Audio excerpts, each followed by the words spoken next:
C'est bon. Je vérifie. Hein? Oui, il faut faire le... C'est fait du coup. Avant de rentrer à Louis Lumière, j'ai fait un bac scientifique. Ensuite, j'ai fait une hypocagne et une cagne à la Canale, option philosophie. Ensuite, j'ai fait une 3e année de licence de philosophie à Paris 1 Panthéon-Sorbonne. Et pendant ce temps-là, j'ai préparé le concours de Louis Lumière pendant ma dernière année de philo. Mon travail, moi, il s'articule autour de 3 axes, donc la photographie, les films documentaires que je réalise et l'enseignement. Et en fait, j'ai trouvé un certain équilibre d'un point de vue des temporalités de travail, à savoir que la photographie, c'est quand même un peu plus ponctuel. Le documentaire film, ça s'étend sur plusieurs années.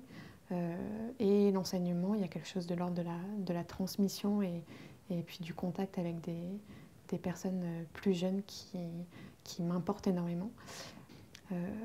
Et puis du coup, c'est comme ça que j'ai atteint un équilibre personnel, professionnel et pécunier. Il faut un peu apprendre à jongler, mais après moi j'aime bien ça, sans trop se disperser. Donc c'est ça aussi qui est assez atypique, en tout cas dans la manière dont je pratique la photographie.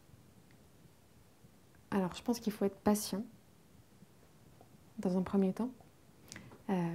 Faut vraiment être patient et puis il faut se dire en fait que tout ce qu'on fait, ça va forcément rendre à un moment donné. Ce que je pense, c'est qu'il faut toujours rester ouvert à tout. C'est-à-dire, c'est pas parce qu'on veut rentrer, en tout cas je parle pour la photographie, c'est pas parce qu'on veut rentrer en photographie qu'il faut forcément tout connaître de l'histoire de la photo, des photographes contemporains, de comment on fait une photo. Bien sûr qu'il faut savoir ça, mais il faut aussi s'ouvrir à tout, aux maths, à la littérature, à la chimie, à la musique, à la cuisine. Parce qu'en fait, après, je pense vraiment que construire son parcours professionnel et la manière dont on a envie de pratiquer la photographie après l'école, en fait, il n'y a que nous qui pouvons façonner comme on l'entend.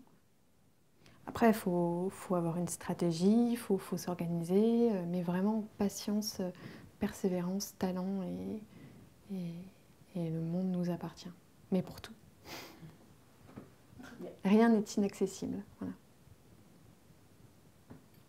Mais il faut s'en donner les moyens, quoi.